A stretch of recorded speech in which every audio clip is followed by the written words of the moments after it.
The deep silence of space stretched endlessly around Neptune's orbit. Stars shimmered like frozen lights, scattered across the black ocean of the void. The only sign of life in this distant corner of the solar system was a small metal station, drifting silently above Neptune's swirling blue storms. It looked lonely and fragile, like a single candle burning in a world of darkness. Inside that station, Lieutenant Commander Hayes sat in front of a large screen, eyes half-tired, half-focused. Rows of blinking lights reflected in his glasses. His job was simple: listen to the galaxy. Every hour, every day he watched endless streams of radio data flowing across his monitors. Most of it was just noise, cosmic radiation, echoes from satellites or fragments of distant starlight turned into static. It was peaceful work but also repetitive. Still, Hayes never complained. Somewhere deep inside he liked the quiet. Space didn't lie. It didn't argue. It just waited, eternal and cold. Hayes sipped from his mug of lukewarm coffee and leaned back in his chair. The station hummed softly around him, a mix of air recyclers and distant machinery. On his headset he could hear faint radar pings, steady, calm, familiar. For a long moment nothing changed. Just the same silence, the same hum of machines. Then, something did. A soft beep echoed from his console. Hayes frowned and leaned forward. One of the screens flashed yellow. Unidentified signal detected, the computer announced in its flat digital voice. He blinked. That's strange, he whispered.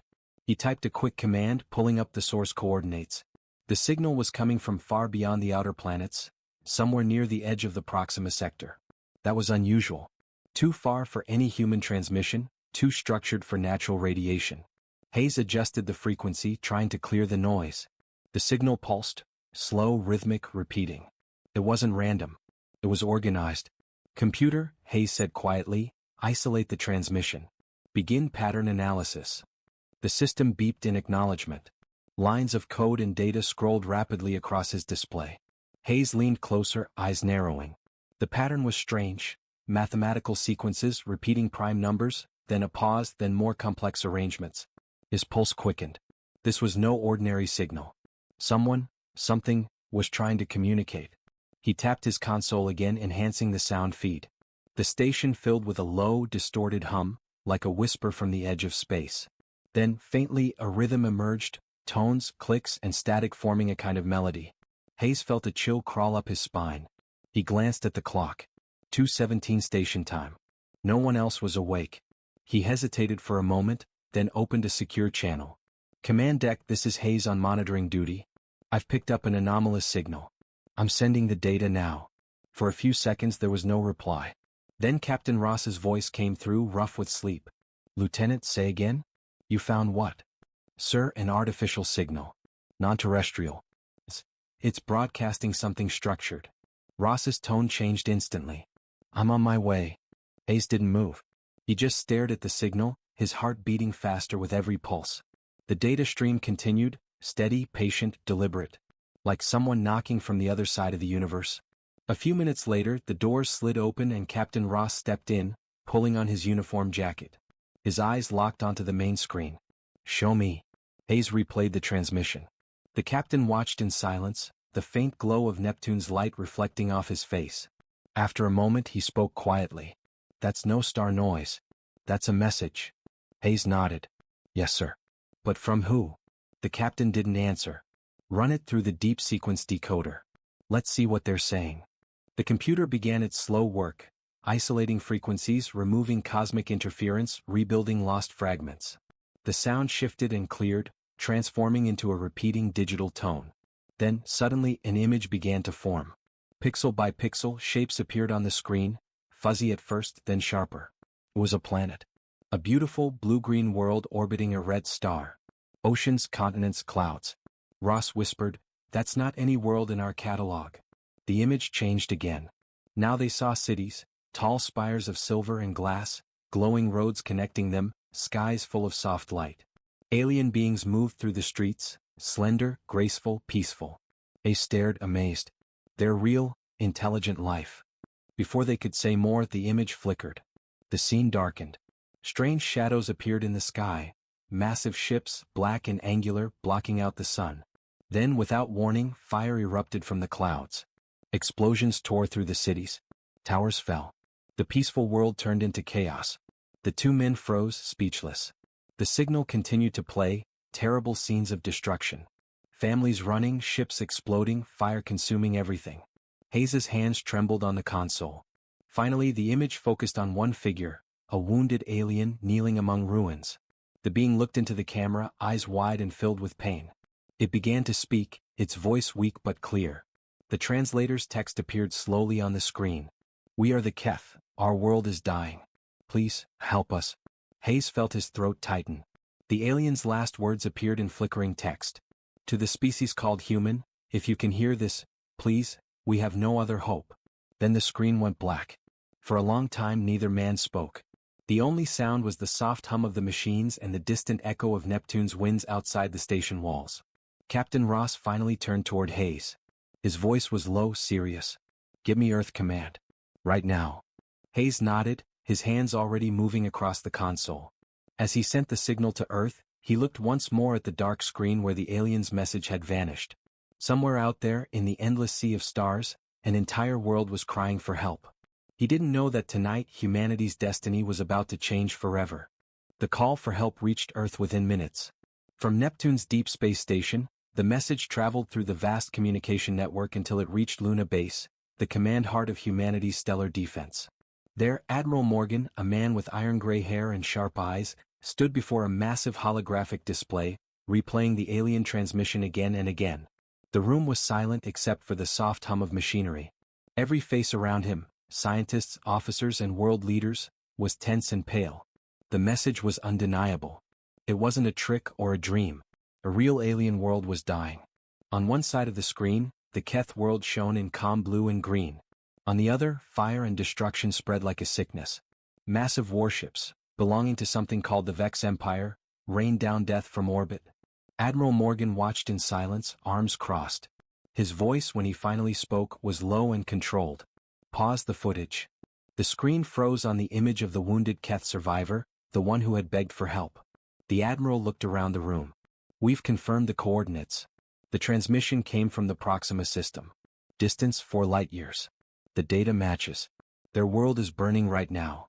President Carter of the North American Federation leaned forward. His face was lined with worry.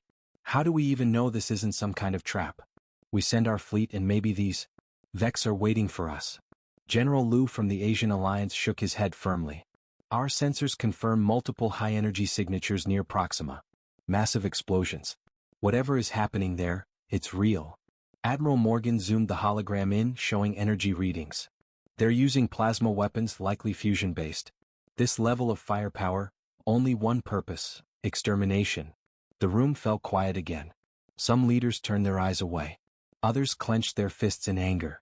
For a long moment no one spoke. Then Prime Minister Alani of the Pacific Union broke the silence. "The Keth asked for us by name," she said softly. "How would they even know about us?" Dr. Kellen, head of the Galactic Research Division, cleared his throat. "We've known for years that our early communication satellites leaked out into deep space. If other species have listening posts, they may have heard our broadcasts, maybe even our wars. Maybe they studied us." "Studied us," Morgan repeated quietly. He turned back to the frozen image of the alien's eyes, so full of fear and hope. "And they believe the stories that we protect others." He looked at his staff. "The question is, will we prove them right?" President Carter leaned back in his chair. "Admiral, you know what a full deployment means. Billions in cost. Risk of war. The public." "The public," Morgan interrupted, his voice calm but firm, "will know that Earth didn't stay silent while innocents burned." The words hung in the air. Then he spoke again, more quietly. "Pull up the fleet. Scene change, Earth's armory awakens." Across the solar system, from Mars shipyards to Luna dry docks, something powerful began to move. Massive hangar doors opened, revealing the gray hulls of Earth's warships, the Terra Nova-class cruisers, the Orion dreadnoughts, and the smaller but deadly Ranger corvettes. Engines flared to life. Crew alarms sounded. Thousands of soldiers and engineers rushed through metallic corridors.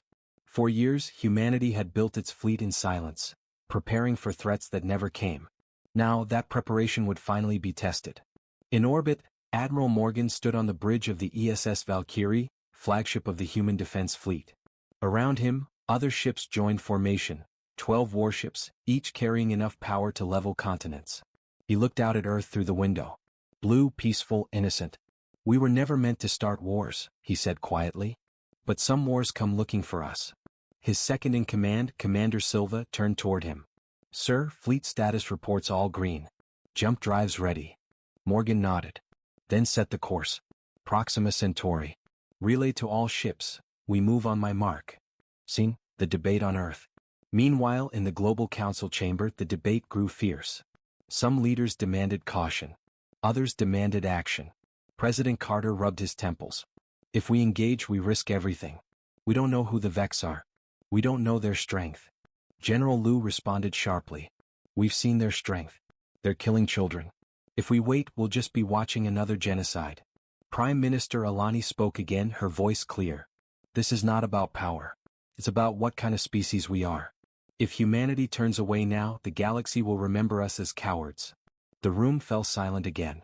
Then Admiral Morgan's face appeared on the screen from Luna Base. You built us to defend humanity. Today I'll use that power to defend something more. Permission or not, we launch in 12 hours. He ended the transmission. For a moment, no one dared to speak. Then President Carter sighed. God help us all, he whispered. Sync launch. 12 hours later, the blackness of space above Luna erupted with light. The human defense fleet powered up its engines, forming a spear of silver metal against the stars. One by one, their names flashed across control screens. Valkyrie, Atlas, Dauntless, Horizon, Vanguard. Every ship carried men and women who knew they might never return. Inside the command deck of the Valkyrie, the lights dimmed to red alert. Morgan stood tall. Fleet, prepare for jump. Commander Silva's voice was calm. Coordinates locked. Proxima system ready. Morgan raised his hand. Then let's go save a world. The jump drives activated. Space itself seemed to twist and fold. A blinding white light filled the bridge, and then in an instant the stars vanished. Seen? The calm before the battle. In the silence that followed, Earth disappeared behind them. They were alone, racing faster than light through the endless dark. Morgan looked at the stars streaking by outside the viewport. He thought of the message, the alien's trembling voice, the plea for help, the promise that humans were protectors. He whispered to himself, let's make them right. As the fleet flew toward Proxima, sensors began to flash warnings. Distant energy readings appeared on their scanners. Massive power signatures, dozens of them. Commander Silva looked up. Sir, I think we've just found the Vex. Morgan's eyes narrowed. Good. The fleet moved into battle formation, engines roaring through the void. The time for talking was over. The light of hyperspace faded, and the human fleet dropped into real space. Stars snapped back into focus, and before them burned the red sun of the Proxima system. But the beauty of the star was lost in the chaos that filled the skies. The world below them was dying. Proxima 4, home of the Keth, burned like a wounded jewel. Fires stretched across its continents. Whole cities were nothing but glowing scars. Above the planet, hundreds of ships moved. Most were dark, spiked, and cruel in shape. The Vex Armada had surrounded the planet like vultures over a corpse. Admiral Morgan stood on the bridge of the ISS Valkyrie, staring at the horror before him. He had seen war before, on Mars, on Titan, but never like this. This, he said quietly, is what evil looks like. Commander Silva turned toward him. Sir, the Keth defense grid is gone. Their last ships are being hunted near the northern hemisphere.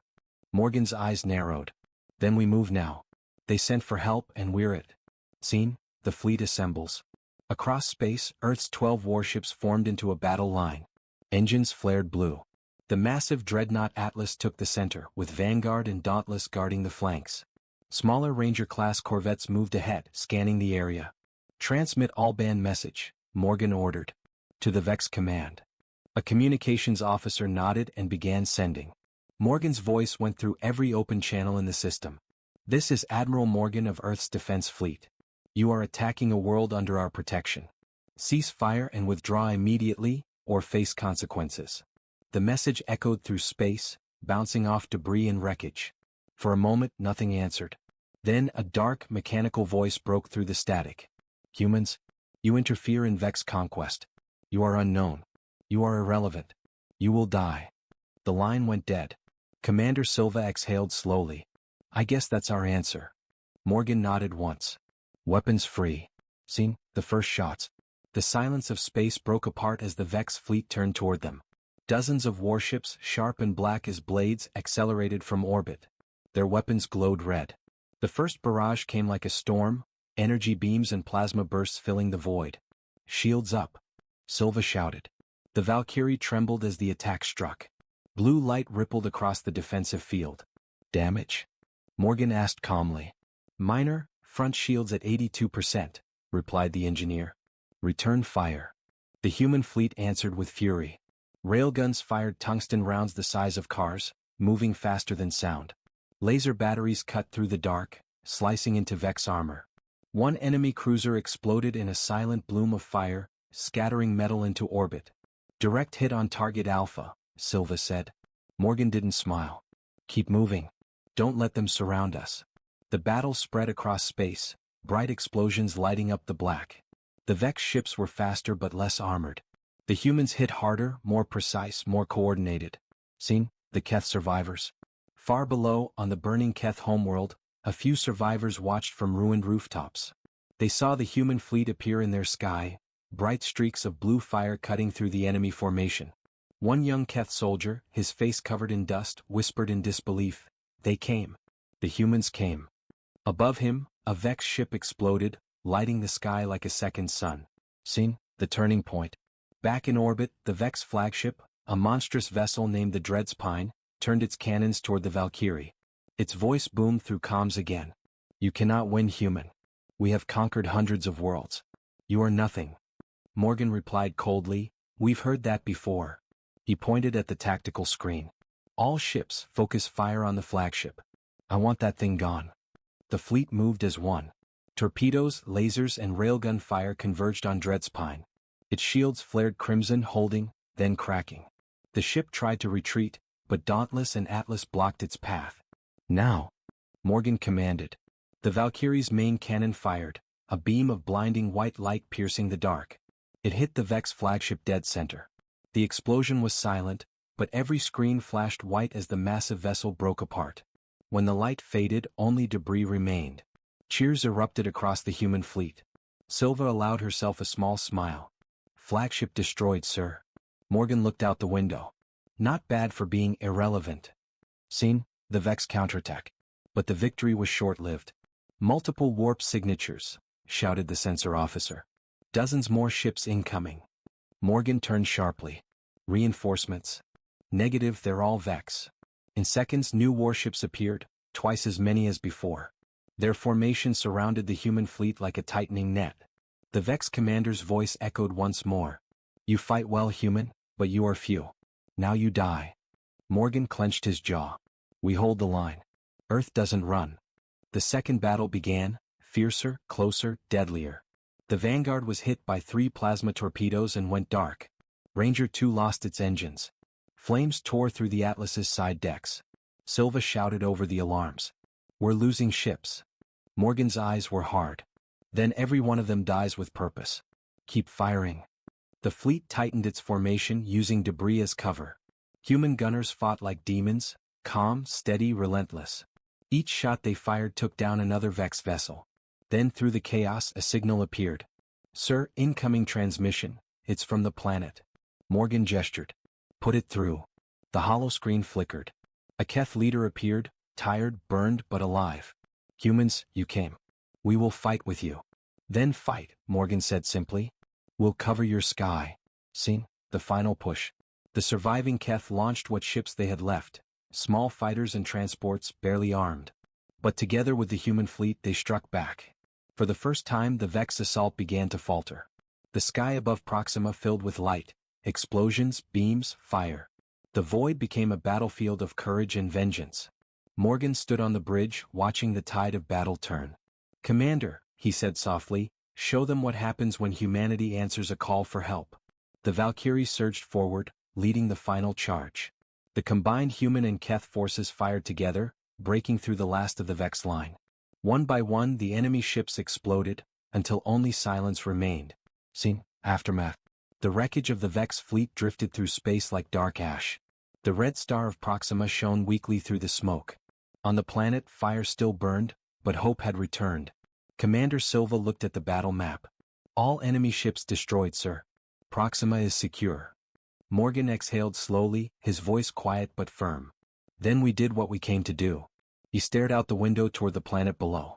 Send a message to Earth, he said. Tell them, humanity kept its promise. The battle was over, but the silence that followed felt heavier than war itself. Above the burned world of Proxima 4, the wreckage of hundreds of ships floated slowly through the void. Broken metal glimmered in the light of the red star. Pieces of the Vex armada drifted beside the torn remains of human vessels, all swallowed by the endless dark. On the bridge of the ESS Valkyrie, Admiral Morgan stood quietly, staring out at the aftermath. The stars looked peaceful again, but he knew the peace was only an illusion. Commander Silva approached him, her uniform torn and stained from hours of battle. Casualty reports coming in, sir, she said softly. We lost 4 ships. Hundreds of crew, gone. Morgan nodded slowly, his eyes still fixed on the stars. And the Keth. Most of their defense fleet is gone, Silva replied. But their government survived. They're already sending shuttles to recover their people. The Admiral let out a long breath. Good. Then we did what we came to do. Seen, the Keth thank humanity. A few hours later, a transmission came from the surface. The image of Ellerin, the Keth leader, appeared on the main screen. His skin was pale blue and his voice calm, but behind his eyes was deep grief. Humans, Ellerin said slowly. You came when no one else would. You fought for a world that was not your own. Our people will never forget this. Morgan gave a small nod. We don't fight for reward. We fight because someone had to. Ellerin bowed his head. Still, you gave us hope again. The Vex have spread fear through 100 systems. You've shown them that fear can be broken. The connection faded. The bridge fell quiet. For the first time since the battle began, there was no sound of alarms, only the hum of engines and the steady rhythm of life support systems. Scene debriefing. Later, Morgan sat in his private cabin, recording his report for Earth Command. His voice was tired but steady. Operation Proxima completed. Enemy fleet destroyed. Human and Keth alliance confirmed. We are beginning recovery operations. He paused before continuing. But the Vex Empire won't forget this. We struck them hard. We humiliated them. They'll come back, and next time they won't underestimate us. He ended the recording and leaned back, rubbing his eyes. For a long moment, he stared at the dark window beside his desk. Beyond it, the stars were calm again, too calm. Seen, the Vex High Command. Far away, in another corner of the galaxy, deep within a fortress world of black stone and crimson light, the Vex High Command gathered.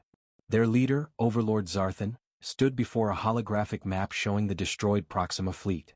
His metal armor reflected the blood-red glow of the chamber. One of his lieutenants, a tall creature with sharp eyes and mechanical implants, knelt before him. The humans, we underestimated them. Zarthan turned slowly. His voice was cold, metallic, filled with rage. Underestimated? They were primitive. They were supposed to be nothing. They destroyed the entire Proxima task force, my lord, the lieutenant replied carefully. And they protected the Keth. They fight with a discipline we have not seen in centuries. Zarthan's claws tightened around the edge of his command table.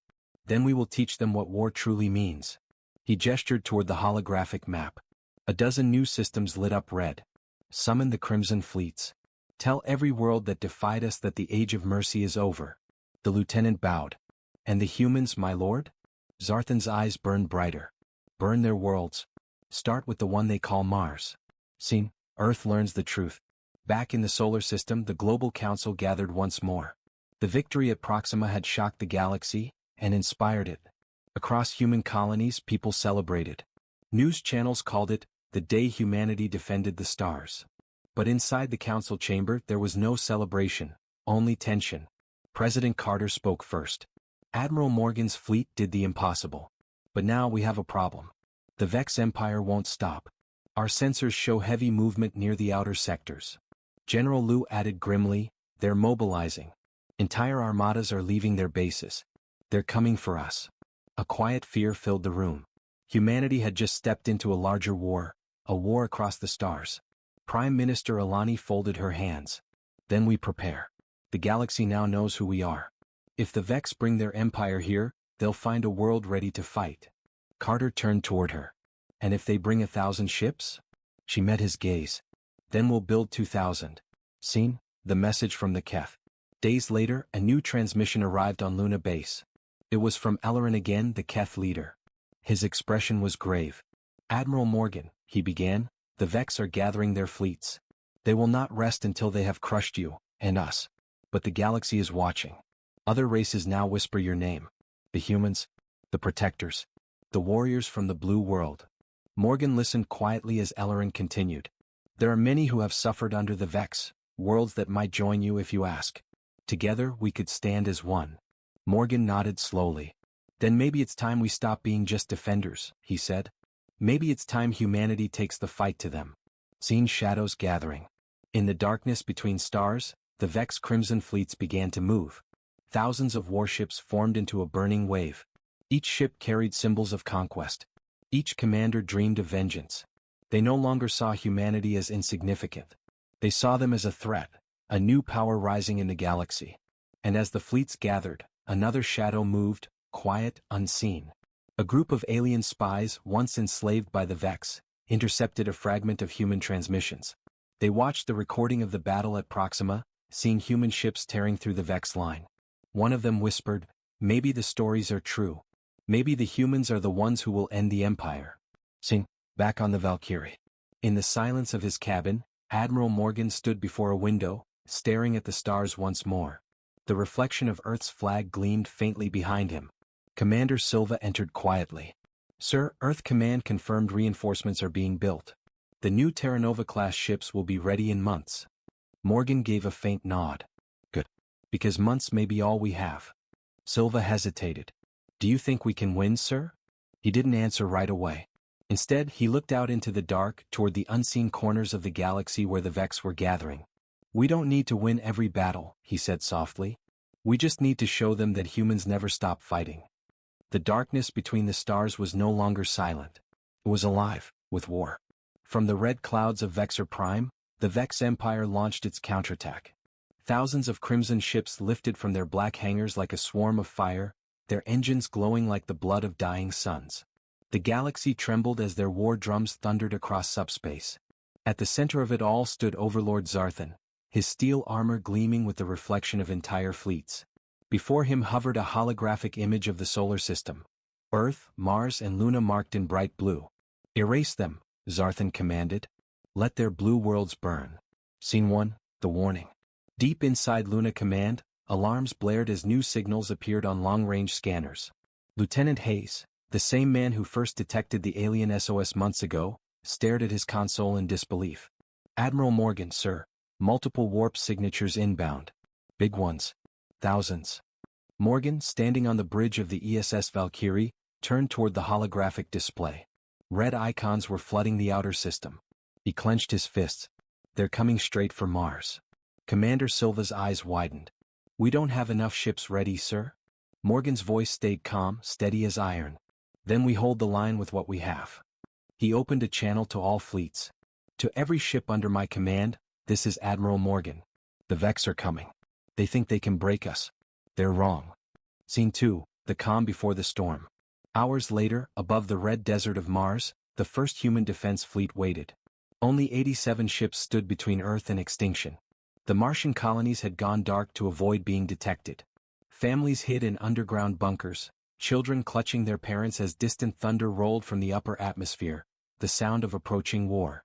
On the Valkyrie's bridge, the crew worked in silence. Even the hum of the engines sounded nervous. Commander Silva whispered, "We don't have enough firepower, sir." Morgan's reply was quiet but firm.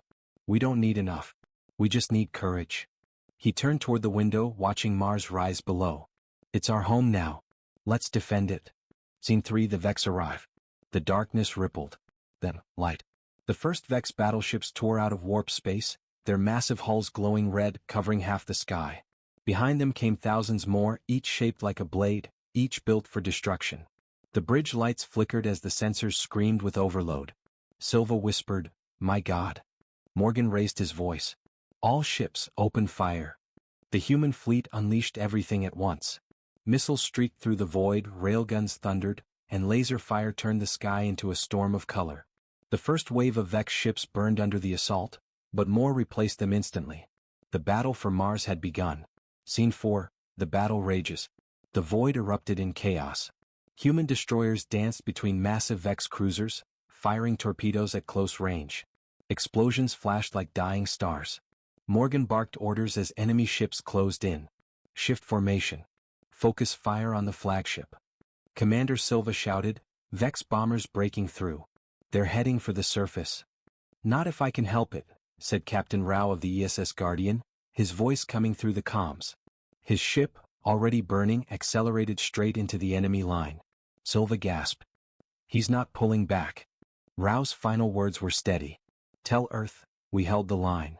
The Guardian rammed into a Vex carrier. The resulting explosion tore through 20 ships, lighting the sky above Mars like a second sunrise. The crew of the Valkyrie watched in silence. No one spoke. Morgan finally whispered, Heroes never ask for victory, they just make it possible. Scene 5, the Keth return. When hope seemed lost, a new signal appeared on the radar, hundreds of ships emerging from the far side of the system. Commander Silva blinked. Sir, new contacts. They're not Vex. Morgan's heart pounded.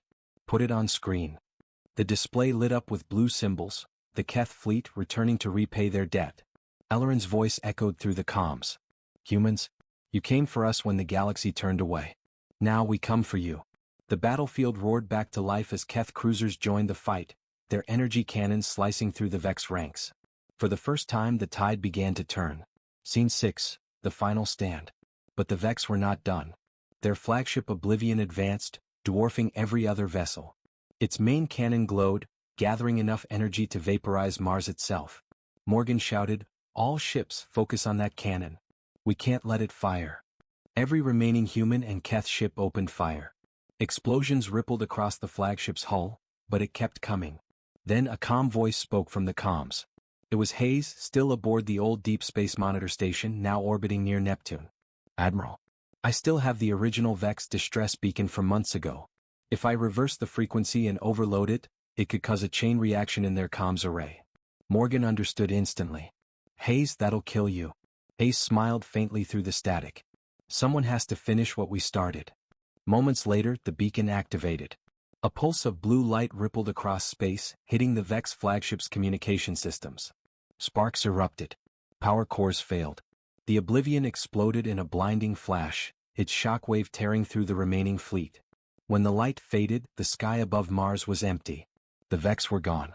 Scene 7, Aftermath. Silence again. But this time it was peaceful.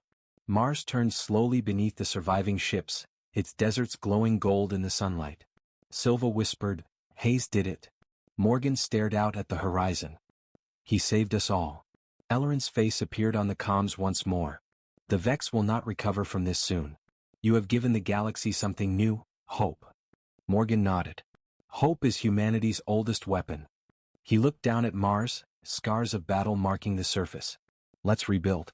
Because when they come again we'll be ready. The war was over. At least that's what everyone believed. Weeks had passed since the great battle above Mars. The skies were quiet again. Human and Keth engineers worked side by side, repairing stations, clearing debris and rebuilding hope. But in the silent corners of the galaxy, something else was moving. Something that had been waiting for thousands of years. Scene 1, the signal that shouldn't exist.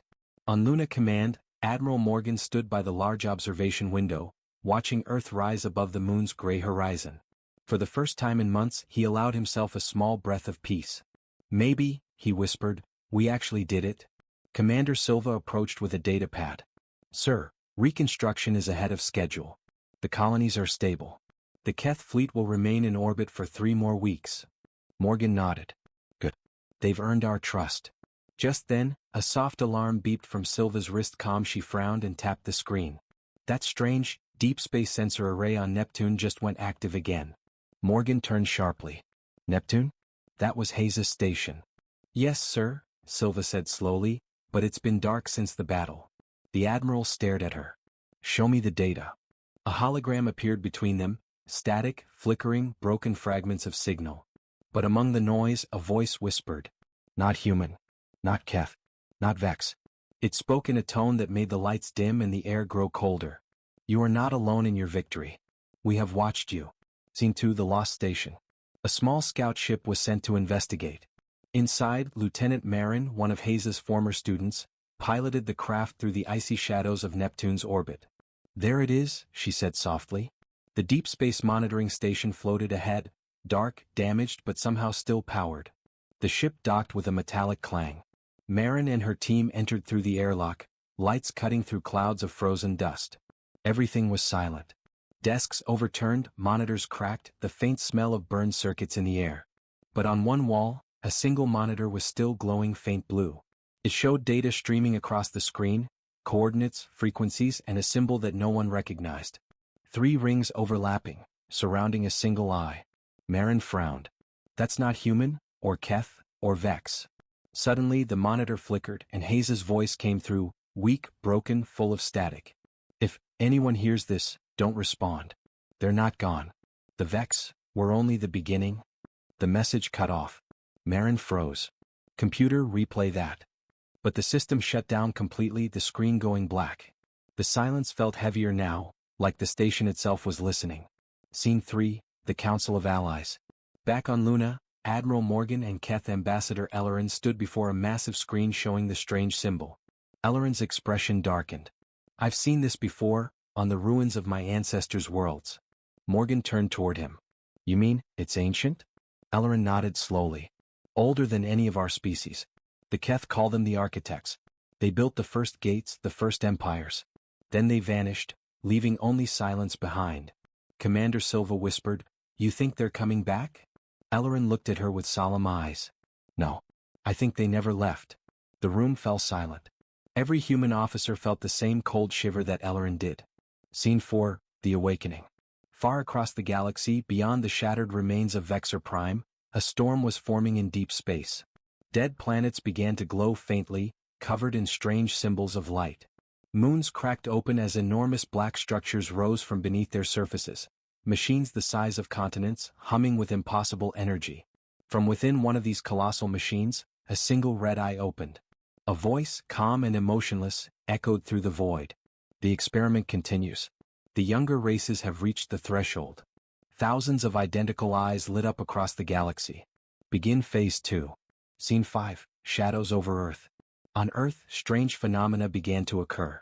Artificial satellites lost contact for seconds, then came back online broadcasting unknown data. Deep radar stations picked up ghost signals, massive moving objects invisible to the eye. In the skies above New Berlin Colony, children pointed at the stars as faint blue lights danced in perfect circles, then vanished. The governments of Earth tried to keep it quiet, but rumors spread fast. People whispered that the war hadn't ended. It had only opened a door. Scene 6, Morgan's Decision. In the war room, Admiral Morgan replayed Hayes's final recording again and again. If anyone hears this, don't respond. He leaned back in his chair. He knew something. He saw them first. Commander Silva entered quietly. Sir, what do we do? Morgan looked at her, tired but unbroken. We prepare. He stood and activated the global defense map. Dozens of points lit up across the solar system. New shipyards, new colonies, new alliances. The Vex thought they could crush us. They failed. Now the architects are coming. And if they built this galaxy, he paused, staring into the holographic stars, then we'll show them what their creation can do. Scene 7, The Final Transmission. In deep space, hidden far from any star, a small probe floated silently. Its black hull bore the mark of the architects. It opened a channel, broadcasting one final message across every known frequency in the galaxy. To the species called human, you were never meant to survive. The message repeated 3 times. Then the probe vanished in a flash of blue light. Back on Earth, the signal reached Luna Command. The audio was faint but unmistakable. Silva turned toward Morgan, pale. Sir, they know our name. Morgan's eyes hardened. Good. That means they know who's coming for them. Narrator, closing cinematic line. The galaxy had witnessed humanity's wrath once before. Now, something older had awakened to test it again. And somewhere beyond the edge of known space, the architects were watching, waiting, and preparing for war.